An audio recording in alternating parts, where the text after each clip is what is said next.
Повици на разум, зрелост и внатрешен диалог наместо поделби пристигнуваат од поранешни функционери на СДСМ по отворениот партиски судири најавата за исклучување на Петре Шилегов. Поранешниот подпредседател на партијата Јани Макрадули на Фејсбук повика на единство и создавање на заеднички фронт за промени, истовремено укажувајќи дека лојалноста не е слепо следење, туку и одговорност. Партијата и државата не се простор за тивки климања со глава, туку за одговорни луѓе кои размислуваат, создаваат и придонесуваат. Не се создадени за удобност, туку за одговорност за секој збор. Од тука, кога времињата стануваат сериозни, не ни требаат избрзани одлуки, ниту зборови што навредуваат.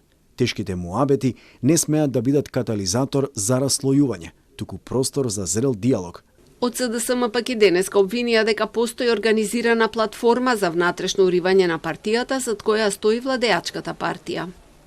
Пронаоѓаат уценети лица, нудат пари, вработувања, а на некои и бизнис, преку осигурувања, преку банки, фирми. Но ние нема да дозволиме да се руши СДСМ. Од ВМРО ДПМН и вратија дека се обидува да дефокусира од реалната ситуација. Ниту Филипче, ниту Шилегов се ВМРО ДПМН, но сигурно е дека се поразени на избори и не се никаква опција за граѓаните.